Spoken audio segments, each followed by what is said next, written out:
Hey everyone, welcome to the next episode of the Ecommerce Insights podcast. I'm your host, Scott DeGrossier, founder and CEO of Wicked Reports. Today I have with me an expert in Amazon, Dr. Robin Gaster. He's a visiting scholar at George Washington University Institute for Public Policy. He's the president of Incumetrics, and he's also a publisher of a book, and that's what most of the focus will be today on, Behemoth, Amazon Rising, Power and Seduction in the Age of Amazon.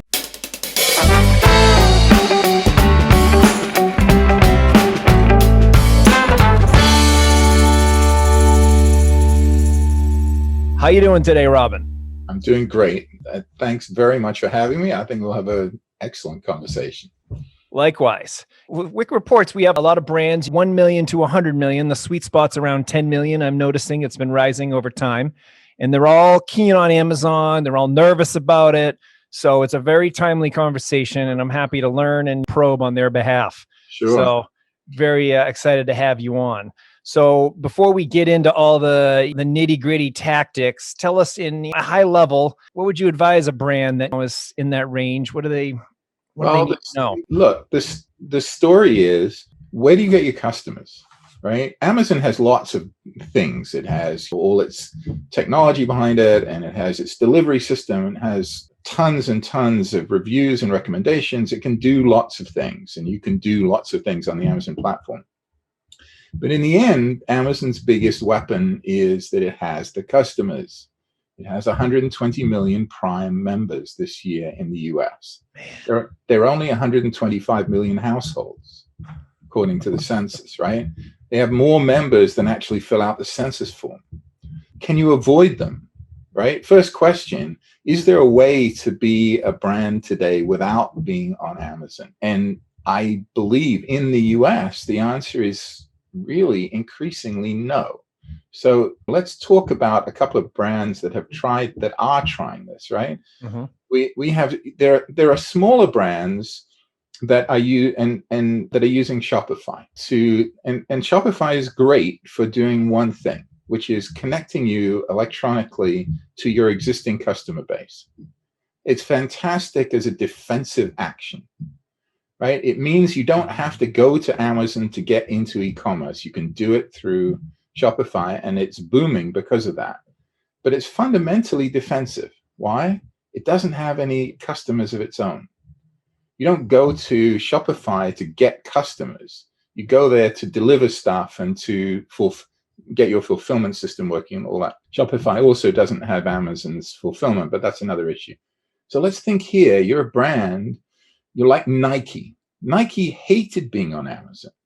They left Amazon behind. They've revamped their entire strategy to avoid Amazon. They've gone direct to the consumer. They're closing out their bricks and mortar. They're going direct to consumer, and they're avoiding Amazon. Why?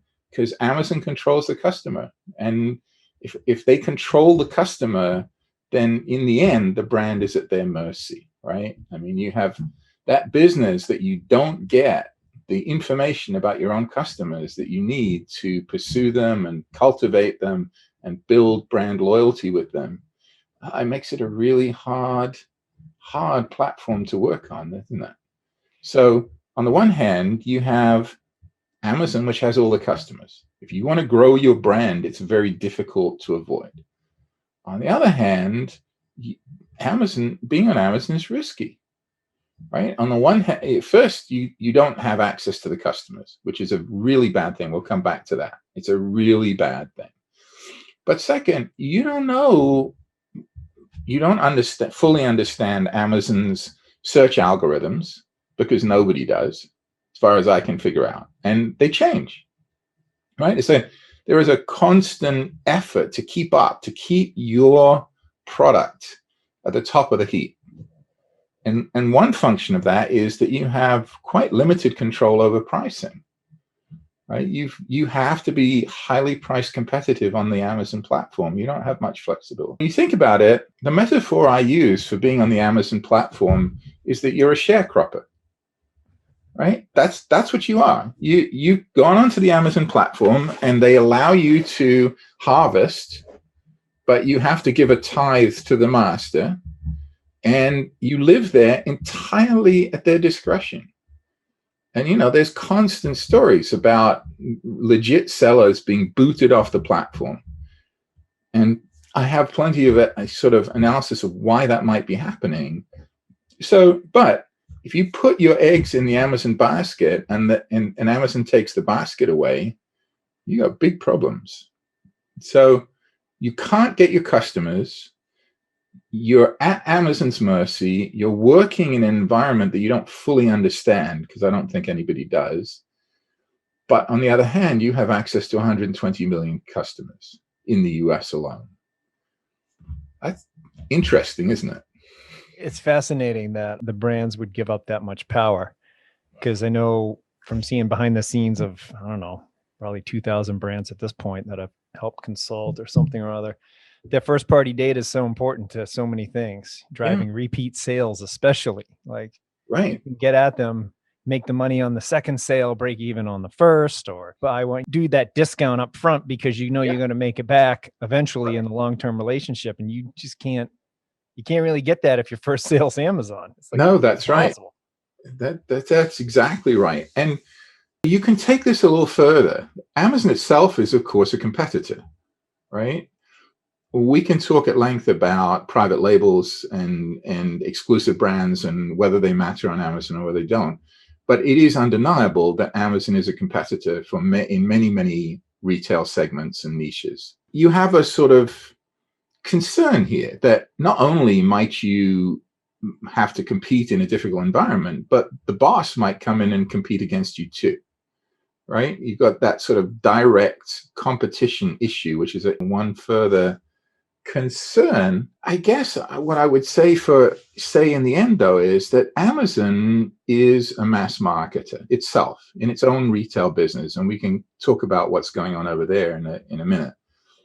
Amazon it looks for the mass market. It wants the center of every segment. It doesn't care so much about the higher end or perhaps even the terribly low end, though that certainly the higher end. If you want to compete head on with Amazon, what do? I would suggest that there are really two keys to competing with Amazon on Amazon's own platform. First, you have to stay out of the center of the market. You've got to find something that really differentiates what you do. If all you're doing is a commodity, eventually Amazon will come for you. And if Amazon doesn't come for you, some Chinese seller will come for you. Right? I mean, because Amazon has opened the doors, which is great for consumers, that's for sure, or mostly great for consumers anyway. But you have to find some way of creating a relationship with your customers beyond what Amazon will permit you to do. You can use Amazon, but if you use only Amazon and you accept their limitations on your relationships, I think in the end, that's a pretty weak strategy. There are many places where that can be catastrophically dangerous. Does that make sense? It does. I actually have a story around that. A friend of mine was selling, he first had the audiobook, The 4-Hour Work Week by Tim Ferriss, very popular. This was 2004 or something. He's all excited. Amazon is just coming on, starting new sales. Maybe it was 2006. He starts a garden gnome business and he's selling them online. He gets a pallet at there. He gets up to maybe $3,000-4,000 a month. He's starting to scale, wants to quit his job, smart guy. And all of a sudden sales dried up. He couldn't figure it out. And he searched, and Amazon was undercutting his price.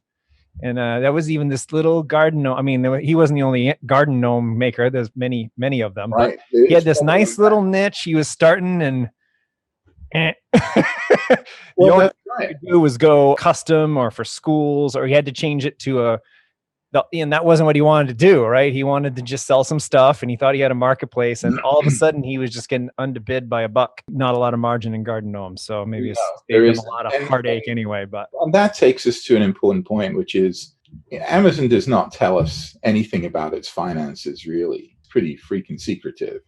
But if you work diligently and make some assumptions, you can figure out what's going on in the different segments. There's a whole chapter in my book explaining where Amazon makes money and where it doesn't. And I think there is a huge lake of red ink under their own retail business. I think they lost more than $40 billion in that last year. Wow. This astounding amount of money. And it was filled in from their other segments, right?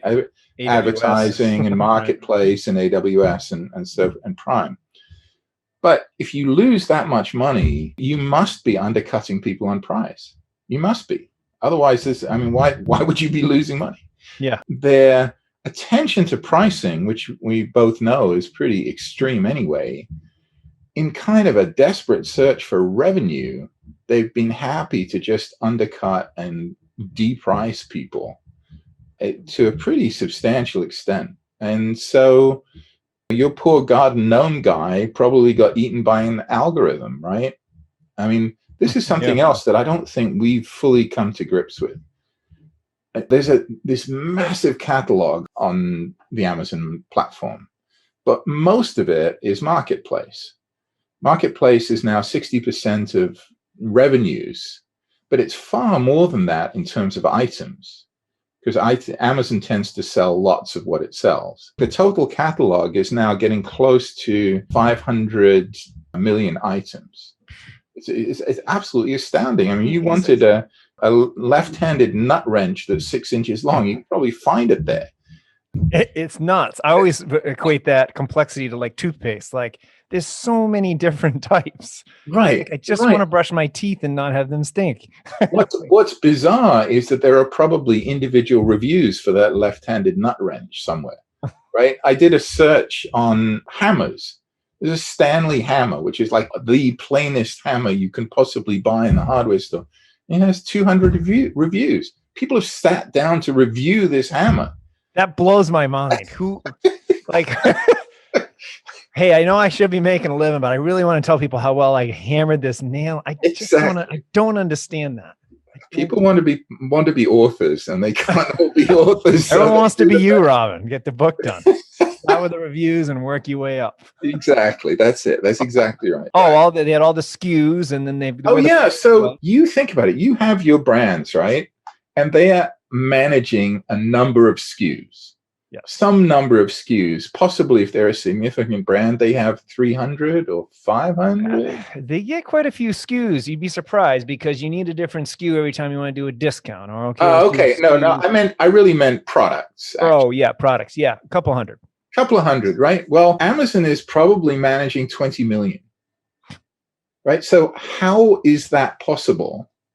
Without an algorithm. Right. It has to be done by algorithm. There's no alternative. And so what this is, what it's built is this sort of machine for making more Amazon, right? That's what it is. And it does it by scanning the marketplace constantly, looking for arbitrage opportunities that it can use, knowing what the supply chains look like, because it can see the supply chains. Right? It knows exactly where each of your brands, where each of the people on the marketplace source their stuff, because you have to provide that information eventually. And I imagine that that's true for vendors to Amazon as well. So in either case, Amazon can see the entire supply chain. It can see the opportunities, and it has no compunction whatsoever about, undercutting someone in the gnome market, which really, one would have thought. That's so evil too. It is. I make a few bucks on his gnomes. Right. So is Amazon evil? It's a great question, because I don't really think Amazon is evil. I think Amazon is obsessive and just does not care at all about collateral damage anywhere. Right. Mm-hmm. So they are totally obsessed with this customer obsession of theirs. Right. That's their mission. The mission is to be the most customer-centric company on earth. That's what they say they're going to be. Now, if you think about that a little bit, what does that mean? That means that serving the customer justifies anything. Mm-hmm. So in the case of your gnomes, if you can give the gnome to the customer for 50 cents less, well, that's a win. Yep. Right. So you're working with this kind of amoral entity that has this weird programming to only grow and only serve the customer. It's a very strange mindset, right? It means that you literally don't see, don't notice, and don't care about what happens to anything else outside the company and outside of the customers. So the sellers, they're just sharecroppers. They come, they go. Doesn't really matter what, there's always more. And it's the same is true of the workforce, right? We've heard all these stories coming out of the warehouses about how dreadfully, how obsessively and compulsively people are monitored and tracked and fired by algorithm. And it's the same thing for sellers. It's just the algorithms are running the show. They have to be with that number of items. And they're programmed so that if they see a profit, they go for it. Or even if they see revenue, I'm not even sure they need profit. Maybe they do now because they're in such a deep hole, but Yeah, it's interesting to think about that with algorithms, how once AI comes along, algorithms just run based on the rules. I mean, I'm way into those, running an attribution company, we're really into algorithms. Mm-hmm. And you never really think about, you just want to get the logic right. And then you're like pleased with yourself because you solved a mental puzzle. Right. And you move on to the next one in your stack of lists. That's right. That's it. I have a question for you. One of the arguments I have in the book is that with all of these huge digital companies, we have to get much more access to their information if we have any chance of controlling what they do, of monitoring or regulating what they do. If we don't know what's in the algorithm, we don't know anything, right? If we don't know what the algorithm is that selects one product over another on Amazon, then we have no control over what Amazon does and never will have. So my question is, as somebody who works with algorithms all the time, do you think that's even remotely possible in the case of big? No. Do you think there is like my algorithms are nothing like those, but like we have one that I'm hopefully getting a patent on this year. It's taken 6 years to get. It's not advisable to try to do this. And it's like 10,000 lines of code, and there's tons of decisions made in there. And a lot of them were hard fought, hard earned ones. So I wouldn't want to just say, hey, here's my algorithms that took 20,000 hours to figure out. Take them competition. Here you go. Or trust the government. But you're not a monopoly. Yeah, I'm not a monopoly by any stretch. And think about how utilities work, right? Utilities are a regulated monopoly. And the way they work is if they want to raise prices, they have to explain exactly what they're doing. All of the costs that go into the product have to be published and reviewed, right? So every single piece of their business model is under discussion because they're a monopoly. Because there is no competition to do that for us. And I think in terms of platforms, Amazon is a monopoly in the US. It's not a monopoly in e-commerce and certainly not in retail. But if you want to sell on a platform, it's a monopoly. I mean, I don't think Walmart Plus is going to catch up. I don't think there's any hope that it will catch up. No. It's that train has left the station long ago. And it's called Amazon. So how do you control that? And it is different from being in a competitive market. You are in a competitive market. You're a relatively small company and you invent something fabulous. Great. Good for you. But Amazon is different and Facebook is different and Google is different. I just don't think the same rules should apply. Anyway, we should get back to brands and... Well, that's interesting, though, with that algorithm, though. Like, how convoluted would that be? And how could you... Who in the government's going to be able to sift through all that? And the algorithm is going to change 30 times down the road and tweak in the time it takes for you to analyze. You're never going to catch up to where it is.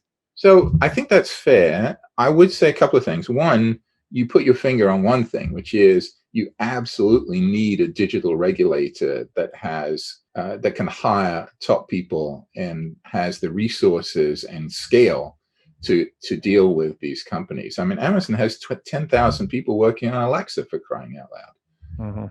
DOJ has 200 antitrust lawyers. It's not a fair fight. So you need a digital regulator, and I think it should be funded by the industry. I think Amazon should be taxed for the money needed to manage Amazon. I don't think it should, seems fair enough to me. So that's one thing. And the other thing is, look, Amazon runs on APIs. Everything at Amazon is electronically connected. All of the resources, all of the assets. That's how they built their system. That's why it works, because of the way they can manage thousands of small teams, because the communications between them is electronic, not manual. And that opens the door to plugins from outside that can access similar data. So I don't think it's impossible. I think Amazon has built the tools that will let us regulate Amazon. But getting access to them is going to be a different business, right? Yeah. Bezos would have to run for president and then offer that up as his like olive branch. Why would he want something like that when he owns the show as it is? I mean, yeah, I don't know. I don't. New challenge, maybe. Maybe that or flying to Mars. I mean, one of those. So you had an interesting. Okay, we'll get off the algorithm, but you had an interesting point in your book about so they're losing money in internet retail. So like, what does that mean? And like, so how long are they going to? They can't do this forever. I mean, obviously they can pull it off for quite some time now, but eventually they need to. I don't think it's a hard problem for them, actually. If you went in as CEO of Amazon now and were asked for a review of the different businesses, and they told you that Amazon retail was losing $40 billion a year, and you would say, where? And the answer is, well, we have some products that lose a lot of money, and we have other products that make some money. And the answer is, you stop selling the products that lose money. It's actually a trivial problem. And you just say, okay, all of those vendors, if you want to keep selling on our platform, by all means do it. Go over to Marketplace and do it now. And they would take 20% of their gross business and move it from retail to Marketplace. And that would solve the problem. They would no longer be losing money. So why haven't they done it? It's really hard to say. I think they're kind of trapped in their everything store mental model. And in their history has been as a retailer and a growing retailer. It's a shock to suddenly say, well, actually, we're going to cut back our retail by a third or something like that. Yeah. But they could if they had to. Right now, they don't have to. They have more money than they need. They're sitting on $84 billion in cash. So there's no particular urgency about this. Maybe Jas will push things in a different direction because he doesn't come from retail. So maybe he will see this with a slightly fresher eye and take appropriate action. I mean, for your people, it's ironic in a way, isn't it? You can imagine Amazon as kind of the great white whale of e-commerce in America, right? They're this huge, powerful beast that wanders around chomping on things, and it is pretty dangerous. But the white whale is surrounded by sharks, right? All those marketplace sellers who know their supply chain. We talked about that a bit earlier, that Amazon is trying to run 20 million supply chains. Well, one would imagine that the people who run your brands understand their supply chain far better than Amazon does the similar product, right? And probably can manage it better. It's a smaller, more manageable sort of thing to do. So it wouldn't surprise me at all to find that the sort of automated supply chains that Amazon runs are not all that efficient. So that's one thing. And the second thing is, that Amazon made a concerted push to bring Chinese sellers onto its platform. Maybe I didn't know that. Yeah, maybe 2-3 years ago, they started really pushing hard to bring Chinese manufacturers directly here. They started a freight forwarding business from China that will pick up from a Chinese manufacturer and take it all the way to America and to Amazon's warehouses. I mean, they really are an end-to-end service. Incredible. Mm-hmm. But what they've done in it's a very ironic, that the reason for doing this is obvious. More volume on the marketplace, lower cost, direct sales means reduced prices. Everything looks good from the customer point of view. But I think you can argue that, or maybe we'll see that Amazon has disintermediated itself, right? So it put all these manufacturers on its platform and found they were competing with Amazon's own products. right? So just as Amazon disintermediated Barnes and Noble and Borders in the book business by going direct to customers, it now gave a platform for Chinese manufacturers to do exactly the same thing, right? So prices were pushed down. Well, that's a problem for Amazon, which sells a lot of stuff. Their prices have had to fall too. And so its own actions to open the door to Chinese sellers have probably damaged it quite significantly. Do you think they're going to stay in retail? Really good question. They've been moving away from retail by about 2 percentage points every year. So that is to say, if you take the total sales across the Amazon platform, the share that is owned by Amazon itself versus the marketplace has been declining by about 2 percentage points every year for the last 10 years. So now the marketplace sellers account for 60%. Well, if it just continues at the same rate in 10 years, which is a relatively short period by Amazon planning standards, it would be 80%. And one could imagine that would be fairly stable, right? Probably that core area of Amazon's retail is very profitable, and they'll keep that. And everything else will gradually flow to the marketplace. Why? Because it's no risk. Marketplace is a guaranteed 20-odd% thank you. No risk, no problems. If something goes wrong, you blame the seller, and that's good. And compare that to being an actual retailer where you can lose money and where it's really difficult, and you have to decide what to source, and you have to decide what's going to be fashionable, and you actually have to be a good retailer. I mean, there's no competition, is there? I would take a platform in a second and dump the retail. I mean, why be in that difficult business when you can be in a business where you just basically have a license to print money? Do you expect that's the plan? Oh, yeah. You had to guess? Yeah. Well, explain to me why they would do anything else. I don't understand. I don't see why they would possibly do anything else.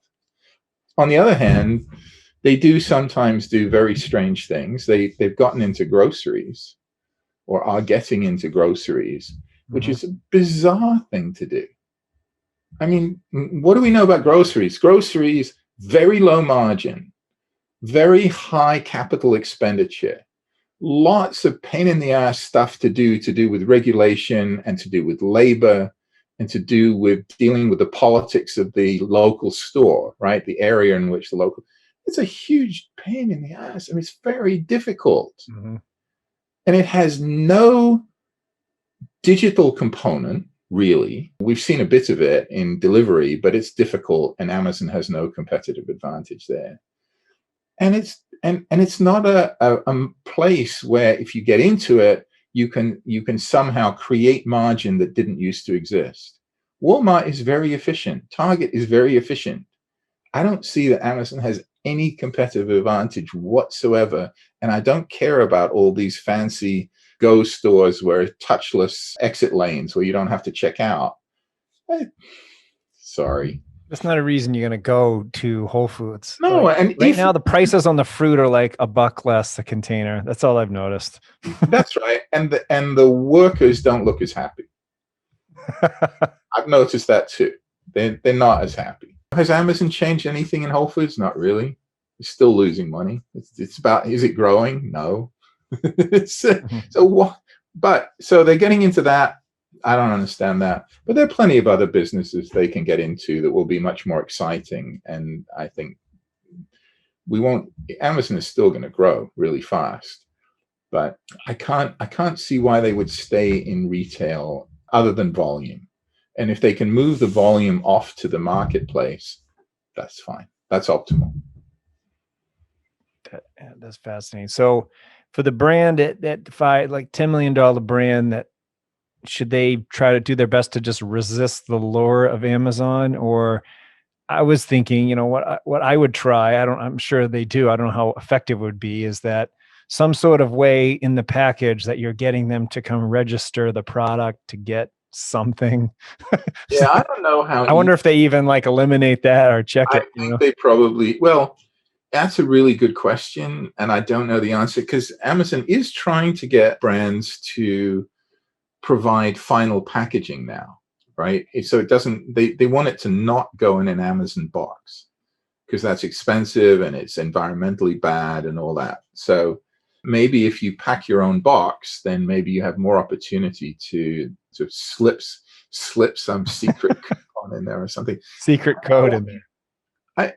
Surely the problem is, if you use Amazon as part of your distribution system, then you are constantly competing on price with that part of your distribution system.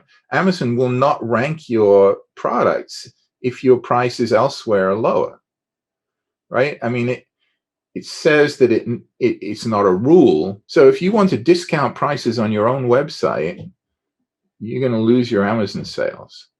But in order to compete on Amazon, you have to be pretty price competitive. So you lose a lot of pricing flexibility if you head on to the platform. On the other hand, that's where all the customers are. So maybe if you can find a way to build your actual brand off Amazon and simply use Amazon for volume, maybe that's perhaps the hybrid solution you need to find, because you have to build it off Amazon. Look, the thing that I think most brands still don't understand is that Amazon is the anti-brand. Amazon is the opposite of branding. What is the point of branding? Branding is to create a funnel, right? Where people are aware of you and then they become closer to you, and finally you get to have them as a customer. And the whole point of the funnel is to grease the slide down to being a customer and to allow you some premium because they love you. Yes. You have caused your customer to love you in some way, to love your brand, and they're prepared to pay a little extra for it.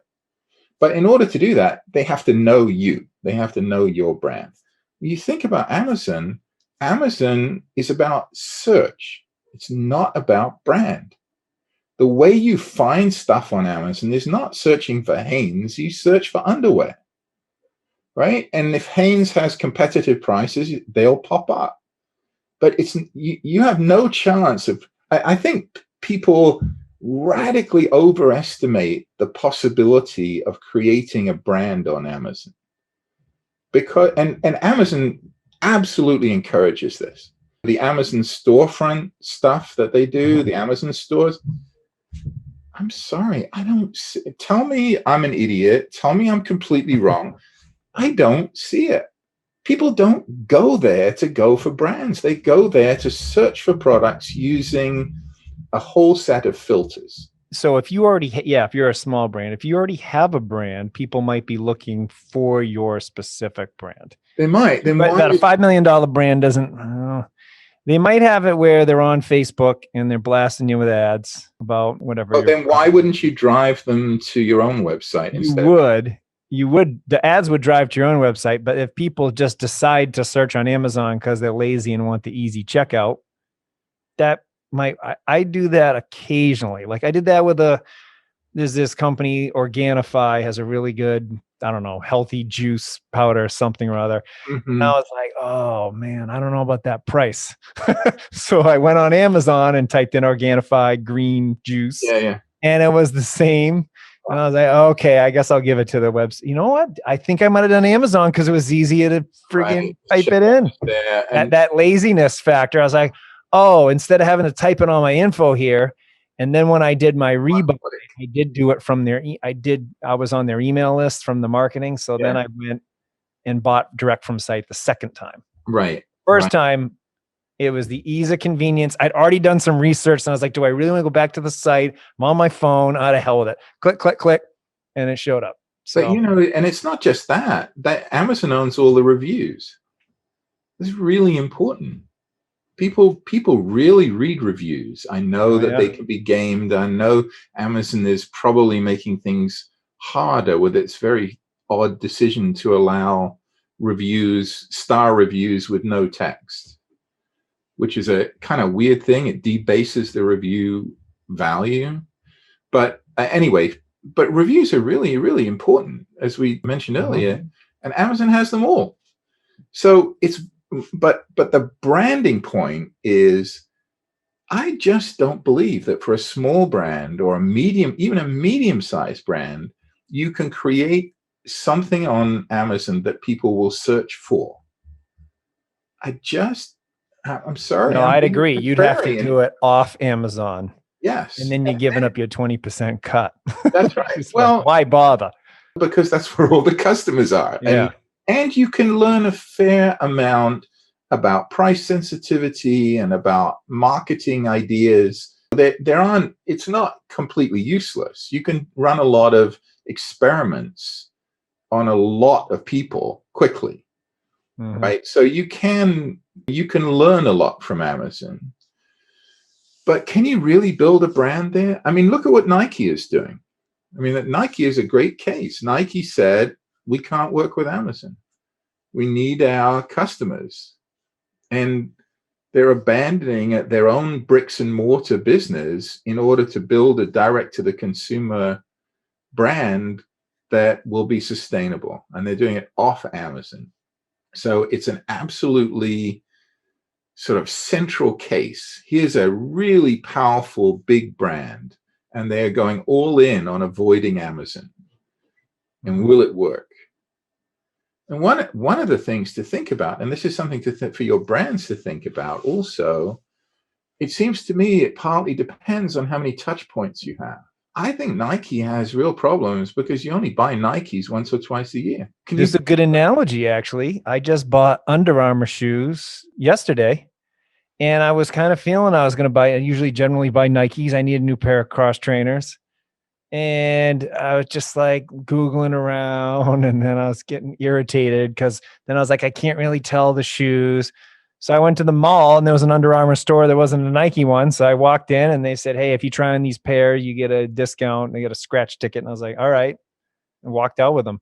So because Nike didn't have the placement there, right? I said, I left. And I wasn't the type that would buy shoes e-com. I want to try them on. I mean, I know I can return them, but I only got so much time in a day. You know, I want to try them on, make a decision. I don't have a lot of shoe decision time. No. For that, it was about physical location. I mean, I'm N=1 here, but that's right. I think the thing for brands is to figure out, why are we going to be unique? What is going to make us different for customers? How can we build a core of customers outside Amazon and retain those customers? And then Amazon becomes a kind of ancillary channel. Difficult to manage, but potentially very lucrative.